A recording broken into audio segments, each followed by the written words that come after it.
And welcome to Citizens Dialogue, where we break down the stories shaping our nation, our politics, our leadership, and our everyday life. Now let's take a look at the top 2 stories making headlines this hour. IMO APC primary. Okorocha loses as Uzodimma wins IMO APC ticket. 2027 ambition. Igbo must unite for 2027 presidency. I am Cassie Tony and we'll be right back after this break. Don't go anywhere.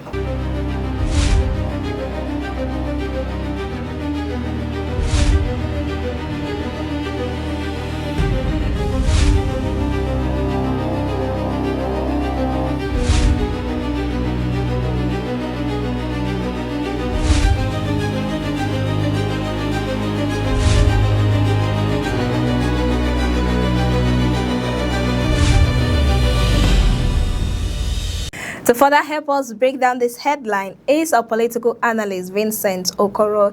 It's a beautiful Thursday morning to you, Vincent Okoro. How are you doing? Well, I'm good. The day has been cool, and of course, with the usual tense political environment as it is, especially, around this part of the world. You can imagine that everyone is active, everyone is listening, everyone is waiting to hear the next thing as far as political development and, of course, the advancement of our nation is concerned. All right, thank you so much, Vincent. Talking about the political tension, now we're focusing on Imo State, where a sitting governor, Hope Uzodimma, and the former governor, Okorocha, were in the ballot for the primaries, and then Uzodimma actually beat him. With a total vote of 230,000 votes, while Rochas Okorocha was left with 1,000 votes. So how do you interpret this margin between a sitting governor and a former governor? Yes, we are talking about the former governor of that state in the person of Rochas Okorocha. Then side by side the current governor, who happens to be the chairman of the Progressive Governor Forum. Now, if you look at the result on the surface, then you can say that being the chairman of the Progressive Governor Forum so far has not been a fluke as far as Uzodimma is concerned. Now, recall that they had a direct. The reason why we have this large number of voters is because they did a direct primaries, where every registered member of that political party, that is the APC now, have the rights, the constitutional rights to vote in that primary election. Now, we are not talking about the general election, we are talking about just the primary between himself and Rochas Okorocha. What that simply tells you is that there was, ordinarily, because we cannot discountenance the side of external influence coming into that primary, we cannot also remove the fact that we can have a situation where voters can be induced. Now, on the surface, you will say that these voters actually make informed decisions based on what they know of the former governor and what they know of the present governor. Now, me as a free citizen of this country, I know Imo State very well. During the era of Rochas Okorocha and that of Uzodimma as it is today. Now, during Rochas Okorocha, now something brought him to the leadership of Imo State by the virtue of his philanthropy, trying to see what he can do to help Imo, as they used to say. Imo, that's the children of Imo. Okay. Yes, Imo. Now, during his reign, before his reign, he was a philanthropist. Then when he came into power, we saw a lot of things that he was trying to do. But it seemed after the election, he piped low, and then his influence in that space died down. Now, secondly, both of them have been senators. Remember that Rochas Okorocha moved from being a governor and then became a senator. Then Uzodimma moved from being a senator to become a governor. Of course, both of them were antagonistic to each other. Uzodimma, despite the fact that himself and Rocha belonged to the same political party at the time he was exiting, never supported Rocha has never supported Uzodimma. It was via various court actions that led to the coming of Uzodimma that climaxed being restored, into his governorship position as it is today via the Supreme Court. Now it means that there are antecedents, both of them being governors and both of them being members of the Senate, for the people, those that voted to judge who among them should continue to represent them as far as the Senate is concerned. And of course, we can, by the number that we saw, we can say that the people of Imo State spoke loudly, or the people of that senatorial district spoke loudly that the person they want is Uzodimma. Like I said earlier, if you look at the antecedents of both of them, especially as governors of that state, I will tell you from my own opinion that Uzodimma have gotten a lot. I mean a lot to show. If you go to Imo State today, there is a lot of ground for one to actually not be surprised as to how this the primary election actually went in that state, in that senatorial district. All right, thank you so much for that analysis. And the people of Imo, they were not coerced, they were not forced to do this, they were not asked to step down for Hope Uzodimma to actually emerge or be the sole contender on this primaries. Of course, I made a reference to that when you look at it on the surface, when you look at it by their antecedents as a neutral observer, but this is Nigeria, this is our democracy, this is APC, and this is Okorocha, and this is Uzodimma. So who can say for sure that those that voted in this particular election were not coerced? Because when you really look at it, you begin to ask yourself, is it that Okorocha is no longer from Imo State? Is it that Okorocha is no longer from its own senatorial district? Is it that Okorocha is no longer, or were there no voters from his village, that he recorded such a wide, that Uzodimma recorded such a wide margin over Okorocha? So naysayers can always tell you that these voters may have been induced, one, by the power of incumbents, who have a lot at its beck and call, that make us to see this kind of wide margin. But it's left to be proven if actually that was the case. All right, thank you so much, Vincent. In your analysis, you made mention of the fallouts between Hope Uzodimma and Okorocha. Now, the opposition parties, how do they exploit this fallout between these two individuals? And then secondly, this massive failure or massive loss for this Okorocha, how does it affect him politically in his political future? Yes. Okay. Now we are talking about okay. Let me look at how it affects Okorocha first and foremost. Okay. Now, there's something about our Nigerian politicians. Now they have interests, and then you expect that after election, opponents comes together and tell themselves you have no victory, you have no vanquish. You are representing the party, you are representing our people. Then we will move on from whatever, the fallout from that election is. But that cannot be said of Nigerian politicians. That is why we are hearing issues of coalition today. That's why we are hearing issues of decamping. That's why we are hearing issues of betrayal. That's why we are hearing issues of even thuggery and just what have you. So for Okorocha, of course, we wait to see where this leads him. Of course, you remember that it was not through APC he came to become the governor of that state in the first place. He was of the Abga. From Abga, he moved to the PDP. From PDP, he migrated to the APC. So we will not be surprised tomorrow that he will now decide to pitch his tent elsewhere.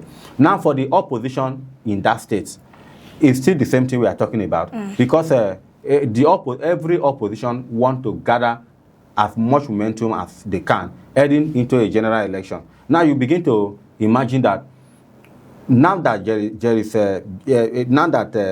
Okorocha has lost, Okorocha will never admit to you that he's not more popular than Uzodimma. Now you will not be expecting that maybe, or the opposition in this case will not be looking at how they can actually leave the door open, wide open in that matter, for Okorocha to come join them and see how they can actually see that at the end of the day, the candidacy of Uzodimma, as far as going to the Senate, does not see the light of the day. All right. So moving away from that, so another development, we now see religious leaders being involved in political cases and political discussions. Now, Bishop Eze Okafor stated that 2027 presidential election must be a collective project for the Ndigbo. Now, looking at the current fragmented political landscape in the Southeast, is this a unified front achievement for the Ndigbo? Okay, first and foremost, you expect that a religious leader should be neutral as far as politics is concerned.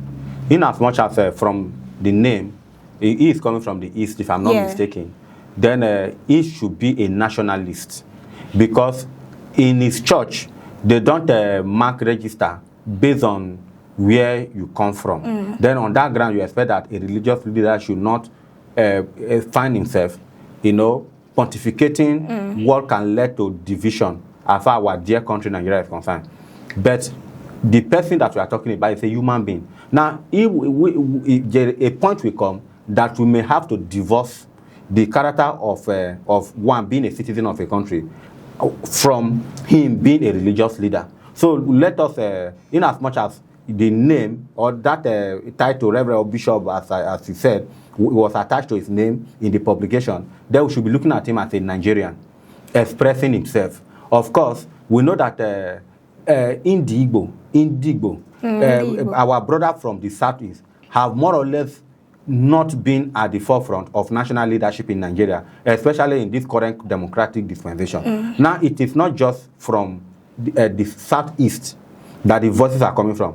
A lot of citizens of this country have agreed that we are one, and as a matter of fact, we should not be existing in a space in which some sections of this country will feel marginalized. So that is where the cleric is coming from. Now, what he is trying to say is this: instead of a situation where we have a candidate A from one state in the East, candidate B, candidate C, candidate D fighting against each other, then when you now look at Southwest, for example, you see that a candidate is coming from Southwest, every other person queue behind him.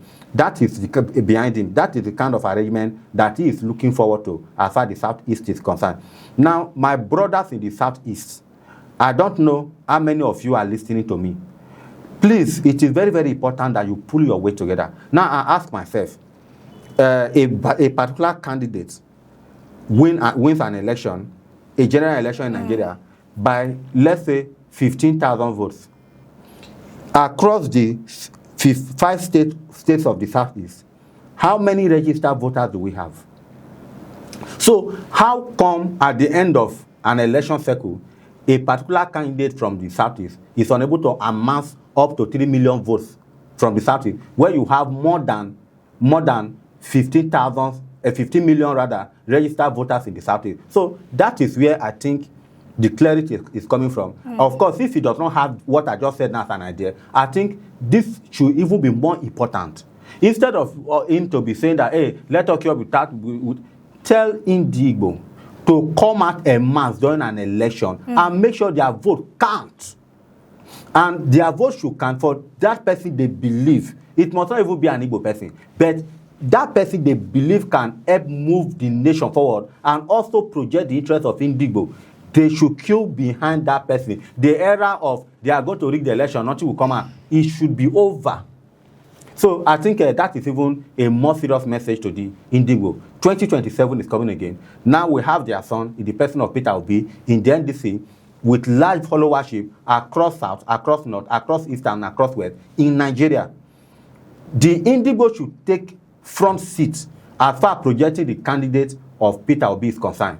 Then more importantly, we should not be seeing a situation where people from Obi, the region where Obi comes from this country, trying to either bring him down or forming an alliance with other tribes, when it is obvious today that we have democracy in Nigeria since 1999.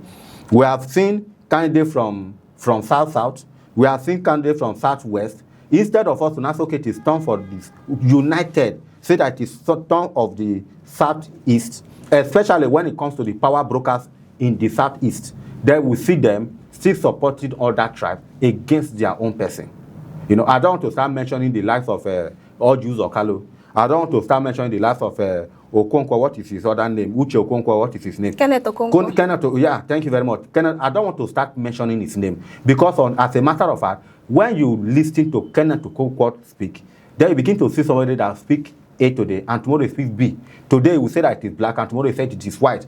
So I don't want to start. That's why he's a lawyer. Yes. Well, if you are a lawyer, then you should leave politics and concentrate in the courtroom. Then so that we will know that you are a lawyer. But not for you to come and tell me that you have the interest of Nigeria at heart, you have the interest of Indigbo at heart. Today you say A and tomorrow you say B, and you want people to listen to you. To me, that does not add up. All right, thank you so much, Especially Vincent. as far as the advancement of the fortune of Indigbo in Nigeria is Vincent, concerned. you know, talking about factionalism, you know, some critics say that it is not yet the turn of the Igbos to produce presidents, and some of the factions of Ohaneze in the Igbo group are also saying that it is not yet their turn to produce president, that they should wait till 2031 or 35 or thereabout to, in order for them to produce president. They should rather give their full support to the ruling administration, which is the APC. So how damaging is this division compared to what the bishop is actually preaching? I mean, the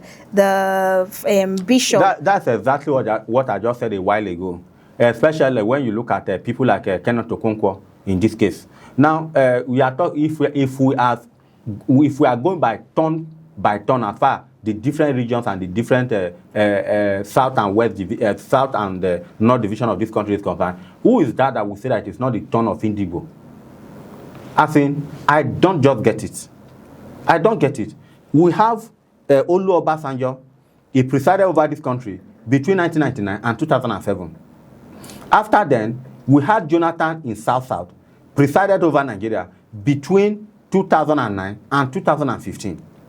Then you are coming back to the South after the 8 years of the ill-fated 8 years of Muhammad Buhari.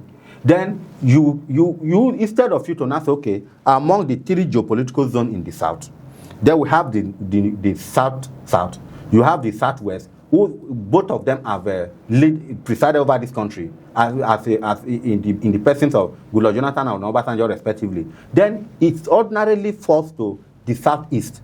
So I don't know where that logic is coming from. Then we're also seeing a situation where a lot of people change the goalposts and start bringing up logic that to me doesn't even add up.